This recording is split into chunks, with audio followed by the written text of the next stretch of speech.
Thanks very much for having followed this whole event. This is the closing panel, and we're going to talk about the most important thing, which is European leadership in AI. We'll have to put a question mark on European leadership, whether it's a real thing or an aspiration. I would like to welcome our two guests up to the stage if they're in the room somewhere. And come on up. I think Aurore, Belfrage, if you'd come and join me. Thank you very much. Thank you for, you can sit over here. Monsieur André, welcome. Hi. Welcome very much.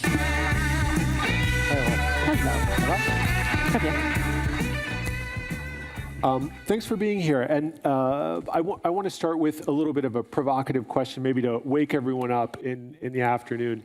Do you know anything but provocative questions, Nick? Oh, well, that remains to be seen. But when you travel to different countries, do you feel like the world is taking Europe seriously as a creator of AI technology, or are they kind of laughing at us?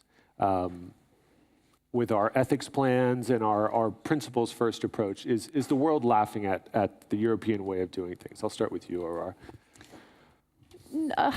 I think that's a harsh question, and there's several layers to that onion, and I'd say on one level, yes, and on another, no, because when you start leaving the one-liners and talking about how do we actually apply AI and what are you doing, I've heard several times today, which I felt very proud about, the Nordic model works, and I think that applies for EU as a project as well, i.e. they're thinking it through, they're working together, they're applying ethics, and they're serious about it.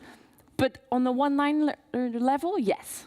Okay. How about you? Well, I think that if the two commissioners would have stayed, I would have said, maybe no, but maybe they don't want to listen to the answer, so they just left. Frankly, when I saw the dinner session yesterday, it's not Chatham House anymore, right? I think, well, no, we're more or less on the record. Well, well, look, I mean, being both French and German, and a former venture capitalist, I was impressed by what the two gentlemen on the French and German side and a British lady said on the AI strategies. But as a VC, I would have not put €1 on a joint French-German AI strategy. And I don't think anybody in this room would have. It was shallow, it was unclear, it was not structured. And we felt, the two people, actually embarrassed when we talked about it. So I think, yes, I mean, you see this beautiful graphic about 2017 and 2018, where you have first the Finns and then the British and the Germans and the French describing their strategy. And I mean, your colleague talked about, AI strategies are reigning. I mean, it's already hard when you have that in biotech or in healthcare, but in AI, which still today relies on scale. If there's really one thing which relies on scale, is that. And then you have these fragmented strategies.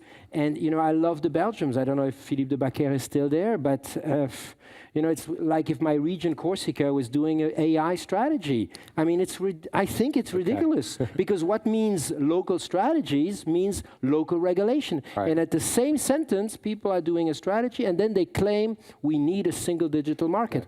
That is incompatible. Let's get into the fragmentation. But since you're a VC, you talk about some numbers. So we've got our investment plan here in Europe with the Innovation Council, which for €2 billion over 2019 and 2020, which sounds really good. But I had to look around the internet, and I see that, for example, the port of Tianjin is going to invest $16 billion into the development of AI. The city of Beijing is investing $2 billion for an AI industrial park. Aurore, you go around and see the world and talk about these issues. What do you see elsewhere in terms of the money and the will being invested into AI, developing AI? To follow on the previous point, I think it's very easy to sit around important tables with important suits and have important documents, and it says strategy on the top of the document, followed by a press release and maybe a number in that press release. It's not always suits, but you're right, it's most suits. The equivalent of suits. Important big cheese people doing important big cheese documents. And I think from a startup point of view, because I also come from an entrepreneurial background as well as a VC background, where is the tech being built and what are the actual bottlenecks to sophisticated AI being built? So capital being one, so maybe there is validity to the conclusions of these important meetings.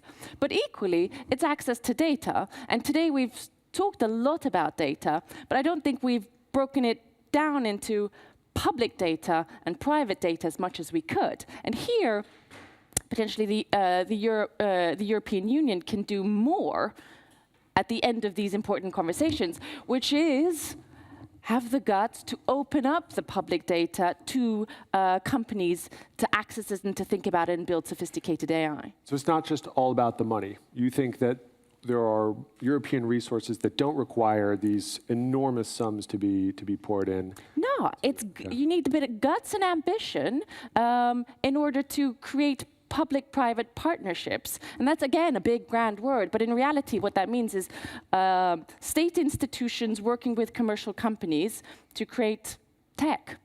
And tech that's not established and ready and robust. And you can't sign an SLA that everything is going to work exactly the way we want it to.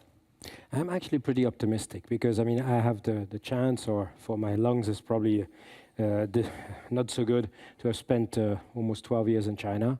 And it's really those people who have, first, you should always be aware of people who are telling you how China is, because the more you stay, the less you understand. But thinking that Tianjin will really put that money, thinking that when Alibaba claims they put 15 billion in AI, a lot of this is BS. But and they put a lot of things into it. But it's a self-fulfilling prophecy because we talk about it. Okay. We listen to Li Kai-fu, the famous head of Google, former head of Google in China, who claims to say that AI is a coin with two sides. The US and China and Europe has disappeared. The problem is we are losing the battles in our heads. And the second data point I want to share with you is, you know how much Europe, the EU, put into research and development since 1984? That's the first framework program. 190 billion euro. I had the privilege to sit on a panel 3-4 weeks ago with the head of DARPA, Steve Walker, and he confirmed that number to me. DARPA, since 60 years, twice as much, has invested the equivalent of 55 billion euro.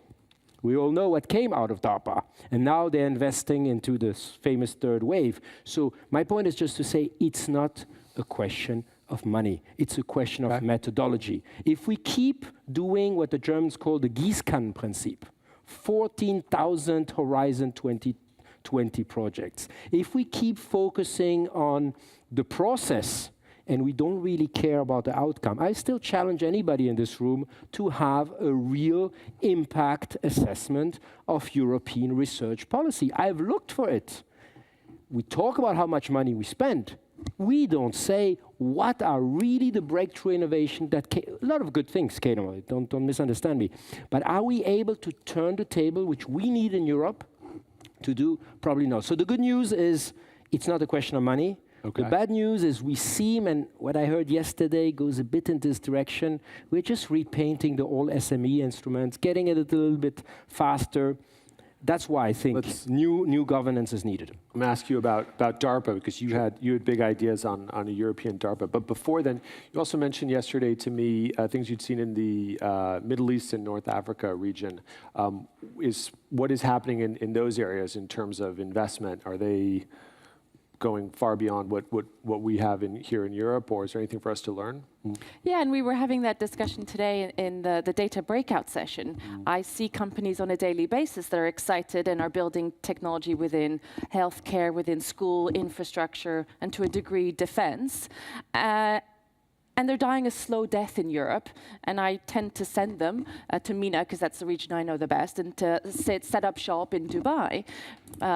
There you'll have access to capital, and you'll be able to experiment with public data.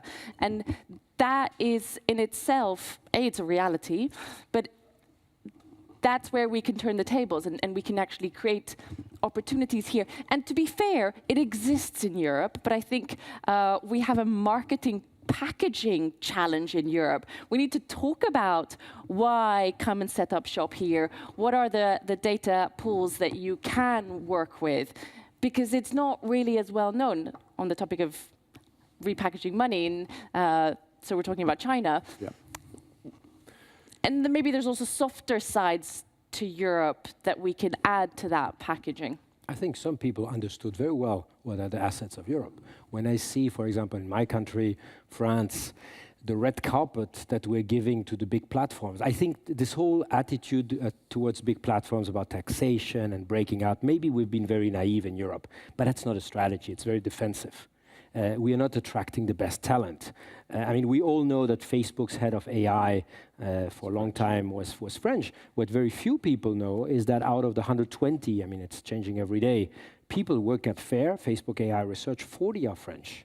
17 are Germans. And when you ask these people, why do they go there? Yes, the money plays a role, but it's the liberty, the concept of changing the world, which we in Europe always are seeing with a lot of cynicism and irony. That's what you need to provide to our researchers. Right now, a researcher in Europe spends between 30 and 40% of his time on administrative stuff. That's such a waste of talent. There's definitely something to that French contingent at Facebook. We should look into that. But in terms of we're trying to get it back. You're trying to get them back to a bit. You have this initiative to create the European DARPA, and it was as conceived originally a Franco-German initiative. And what is your experience after? I think it's almost 2 years after the launch of this. I mean, the launch, initially, so this Joint European Disruptive Initiative was a think tank. Basically, we brought together, I did a short stint in the working for a minister, the Minister of Defense of France, it's a lady. And initially, it started with a small group in September 2017, suggesting to the French government to set up the equivalent of a European agency for disruptive innovation. Just thinking there is no other choice than to be leading in this winner-takes-all world. And the president endorsed it like 2 weeks later. It was one of the proposals of the Sorbonne speech. We thought mission accomplished. So we didn't really do much until August 2018. What we realized in 2018 is what you saw yesterday. The French created the Agency for Disruptive Innovation. The Germans always do things better. I'm from Berlin, so they did two. One doing cyber, AI, and robotics with 2 ministries, and one doing artificial intelligence, cyber, and IoT, and Industry 4.0 from 2 other. No overlap, of course. We were very happy, and we applaud that Commissioner Moedas took it over in his EIC, which initially was only on scaling up. They added a second leg, which is called a Pathfinder for Disruptive Innovation. The feeling we had in August last year is actually it's government-driven, very top-down. It's slow. The Germans took a year to decide where to put the building in Halle of one of their things. And what we need is boldness, super fast decision. So what we decided to do is a bold move, is to say, oh, why does the tech ecosystem not create its own agency with a clear roadmap that it becomes a government entity and hopefully a EU instrument in 2021. And today, J.E.D.I is 3,000 people. Most of the heads of the large tech corporates, most of the CEOs of deep tech startups in 11 countries. We include Switzerland and the UK, not because we are ideologically European, but it would be crazy on quantum, on crypto, not to have the Swiss. It would be crazy on biotech or on AI, not to have the Brits on board. And we are about to launch 3, hopefully 4 large-scale challenges with 3 things which are heretic to the intergovernmental or EU level. No geographical return. I mean, what does that mean? Sorry. That means right now, as you may know, except the European Research Council, which is a model for us, all innovation funding need to be more or less proportionate to what member states contribute to the budget. I mean, and we think this is just contradictory with innovation. So this is probably one of the reasons why these 190 billion are not so efficient, is because on one side you try to redistribute, and make everybody happy. And on the other side, you look for excellence. If we have a chance in Europe to catch up in space, in biotech, in quantum, in AI, we need to do excellence only. And if 50% of the money a given year goes to Slovenia or to Estonia, so be it. Very difficult, obviously, to hear that kind of that. That's point number one. And point number two, we need to be able to take decisions like DARPA does in 10 weeks, putting 20 million euro. And third point, we need to be able to stop or redirect projects almost by the day if we feel it does not deliver. And last but not least, we need to do groundbreaking research, but not dividing the world into ground research and applied research. We need breakthrough innovation, but that we bring to a prototype, because once you have a prototype, then you can connect to the EIF, to the VC funds, to the business engine. Otherwise, what happens right now, you have tons of great research papers sitting on the laboratories all over Europe. At best, nothing happens with them. And at worst, right now, you have a lot of large non-European companies who are scouting these in a very systematic way. Absolutely, and some of them are here, right? We have, we're going to talk about it more, but Amazon, for example, has all these AI research labs set up in Germany where they hire the smartest people in Germany, but to work for Amazon. This is obviously a thing that keeps coming up is the talent. If you want to be a world leader in AI, you need the smartest people. What's your experience in the private sector in terms of the best AI talents and engineers? Where do they choose to work, and what does Europe have to offer to them? Well, I'd like to take a step back because we're two evil VCs, or used to be two evil VCs. It's quite simple in the sense, where do you allocate money and what attracts talent is the great ideas. And it usually comes down to the basic question, what's the problem that we're solving? And from an EU point of view, what is the problem that we're solving as EU? And through some of the panels today, and I was an advocate of that in the panel that I was in,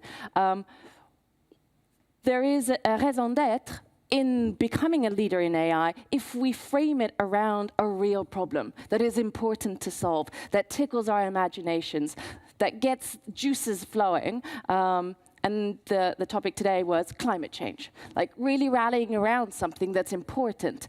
So the question isn't where does the talent maybe want to be or where is it right now? Let's create a force and a why that's so strong that this becomes relevant, because otherwise it's press releases and I want to be the leader in AI, I want to be the leader in AI, but I don't know why. So if we set the right goals, we will get the best talent to work towards these goals, if I get that right. I mean, I completely concur with that, and at the earlier round table, I mentioned that there needs to be a European way. I mean, DARPA was very defense. We think that there is a European way which is purpose-driven. AI is a tool. We are going to excite this room on AI. We're not going to excite 80% of the population, which is worried for good reasons. But climate change, healthcare, human augmentation and not replacement, these are goals for which 100% of the population can go for it. I mean, I give you an anecdote. We are very strongly supported by the two main parties in Germany, but even the Greens, that usually, as you know, with technology sometimes are more reluctant, think about GMOs or nuclear, are very much supporting this initiative because they see that that's a way to justify not tech for tech, but really tech for a purpose. But the second condition is we need to free our best talent of the administrative burden. I mean, if you see that the European Union, of which I'm almost genetically, do you know that for the Juncker plan, there were 8 different gates before you got money? So, and that was supposed to be a plan investing in a much more dynamic way and in risky topic. Well, we ended up doing a lot of fiber and a lot of infrastructure, etc. I mean, I don't want to say again, but if we really want to be bold, we are strong believers that we need to reinvent the way we do politics. I know it's very bold to say that, but if we don't do that outside of the system, just repainting the instruments will not make it happen. So it's not about stock options and compensation packages and things that Amazon can offer and that maybe a German SME cannot. Is that something that? Of course, but when you talk with the two agencies in France and Germany that they know well, they tell you they have difficulties to attract good talent because it needs to fit into civil servant, ranking, and it's just not possible. And moreover, you will not attract talent if you don't give it freedom. So you can create, that's what the French are doing right now, some kind of a protection bubble around the people, but very quickly, unfortunately, the technocratic environment will take over. So we need to do that outside, and my worry is if we are not able in Europe to experiment, you will see increasingly more autocratic systems or system where the regulatory power is with the platforms. That means non-state actors who are setting the tone. So for us, I think it's more than just technology. It's really, is politics still relevant in Europe? And you can ask the question on so many topics. That's a big question. But it's a big topic. In terms of leadership and where we can stand apart, we have big categories in our head. The U.S. invented Google, the big data model, these very powerful algorithms. In China, we're seeing big data being put to effect and surveillance. Where do you see, Aurore, the European leadership? You mentioned climate change, but we like the public sector. What about the health sector and the transport sector? Where do you think AI powerhouses can emerge here? Well, in theory, in all of those sectors, and I think it's a question of maybe not reinventing the wheel. I see from where is the technology built? It's either built in small units and small young companies, or it's built within existing incumbents, or under a state umbrella. And I think we need to have separate visions and separate policies and separate incentives for these three different types of homes for technology. And if we look at what Europe can offer, which I think is your question, all of those potentially, and I look from a Swedish point of view, we've been very good at collecting data. And now, is this the time where we open up that data and we collaborate with commercial units? Or are we too scared to do that? And I think that's where the opportunity lies. Where is the structured data that can be... Yeah. And sharing and opening up. I think that's a big challenge. Just very quickly, what's your experience? It sounds like a Chinese buzzword, sharing and opening up. Well, it's a right, Swedish buzzword. Anyway, I can. How good is Europe at? I give you an example. I cannot say you the country, but the head of a large healthcare administration shared with me that they need to disclose with which companies. It's a little bit the same at the EU Commission. They interact, to prevent lobbying, etc. And one told me that 2/3 of their time they spend with Google and Facebook, which are turning around their healthcare database. We heard, by the way, the same from the commissioner, right? For different topics. She spends a lot of time with them. And one day, these companies will come with so compelling products. And, I'm also wearing an Apple Watch, but for our health, that we will say, okay, we can be so strong on privacy, but if these people really save millions of lives, will we still say no? So, and is it ethically right to say no? Which was an audience question from earlier today. So, to answer your question, we believe the whole answer is not through technology, but think about the databases. If we're able to find a way we create databases that avoid the reverse engineering to private data or to group data. That was very eloquently said this morning. It's private, but also group data. That you can really train an AI, but without compromising on privacy. You see all these cameras we have here. Right now, the organizers of the Olympic Games in Paris 2024, the most compelling proposal they have to make public surveillance of public spaces is from a Chinese provider.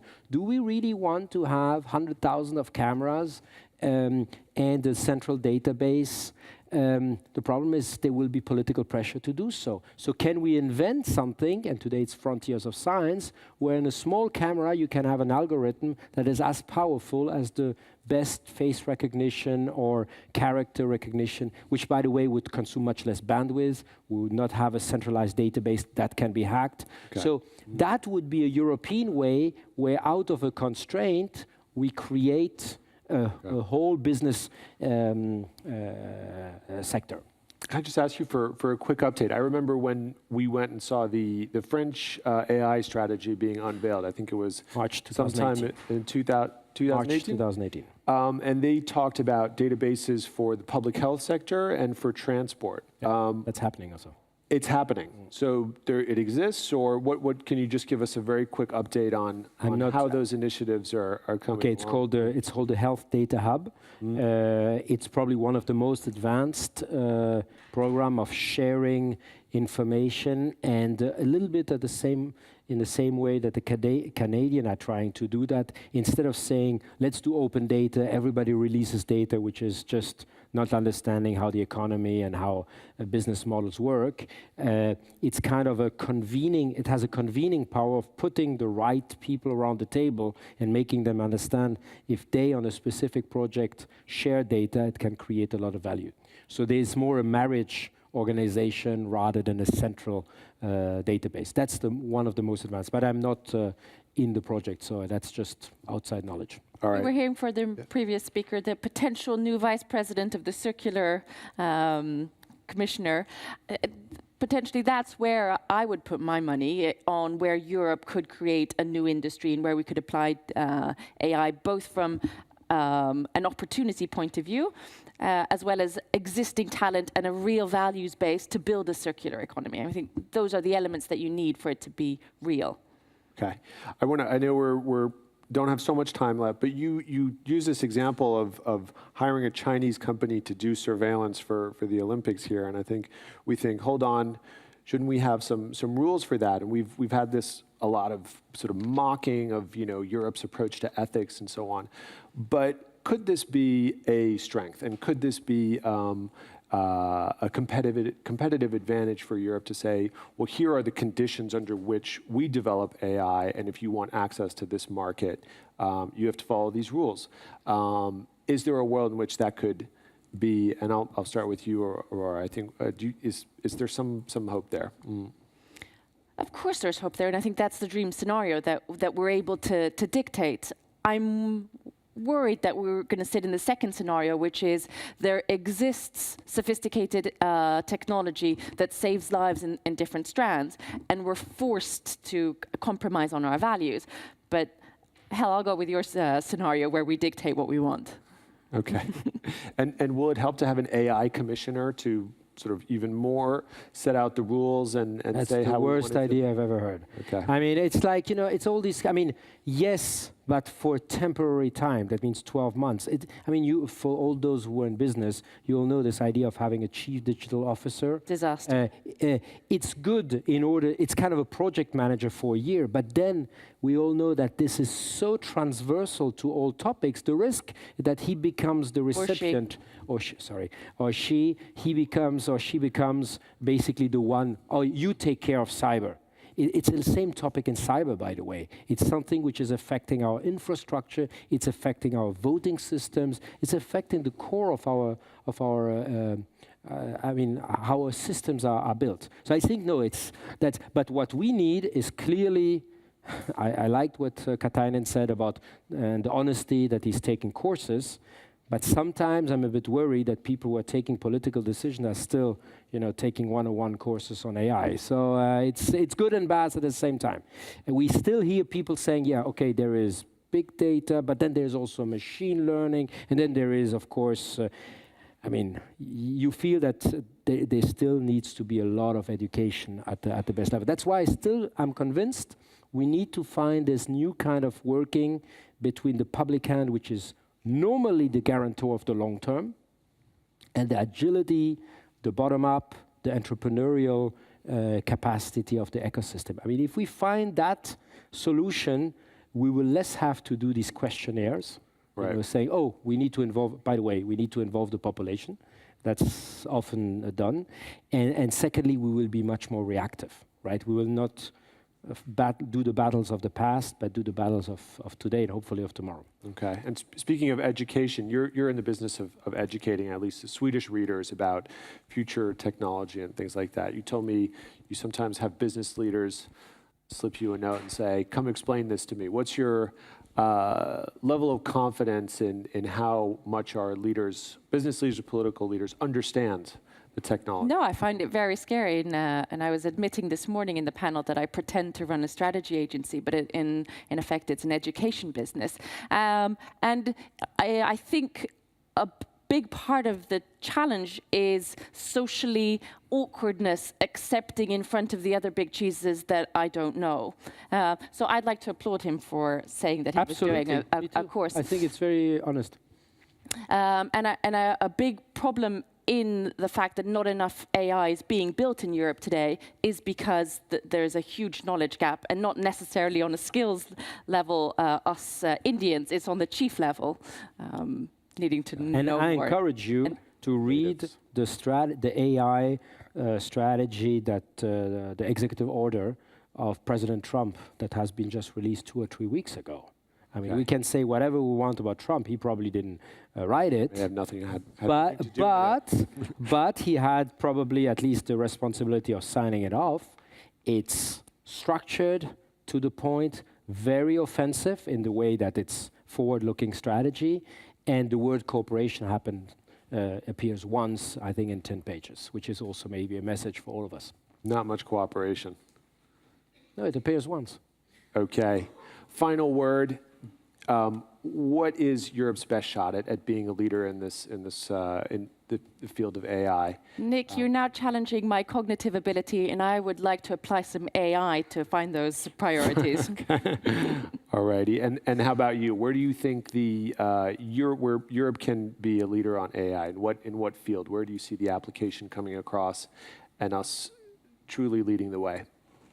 Well, I actually applaud the initial thinking about the ethics and the privacy topics. But I just want to share one point with those of you who own an Apple. Which was the first company that really not just understood, not just complied, but executed upon GDPR? It's Apple, who removed its API, that means its connection between the address book and the apps that you're downloading, in June 2018. I don't think Tim Cook became virtuous suddenly, but he understood that for many of us, privacy is value generating. And we should not laugh, even if we need to pinch ourselves at Mark Zuckerberg. Since 2 weeks, he has become a privacy guru. He probably has understood, of course, it's a lot of PR he needs to get out of, but that's the future. What we need is not to stop at the regulation or being right morally, but we need to make a business out of it. We need to encourage companies going into that direction. We cannot do the same thing as we did in climate change, where we, 40 years ago, were probably the first ones in Europe to understand, the Nordics, the Germans, that there was something to be done. Who is reaping the benefit? It's the Teslas, it's the Chinese who are building 50% of the batteries in the world, who have 80% of the solar cells production. I mean, you know, that we need to execute about our good principles and values. Right, the thought leadership on AI, right? Everybody on privacy, everyone is following that, including Mark Zuckerberg saying that he's going to make Facebook a privacy company. But now we need to turn that into businesses and applications. I think that's a pretty good mot de fin conclusion. Thank you very much. Thanks everybody for joining in on the discussions over the past 2 days. I'm going to welcome Stephen Brown, our editor, up to the stage to deliver a few closing remarks. Thank you very much. Merci. Thank you.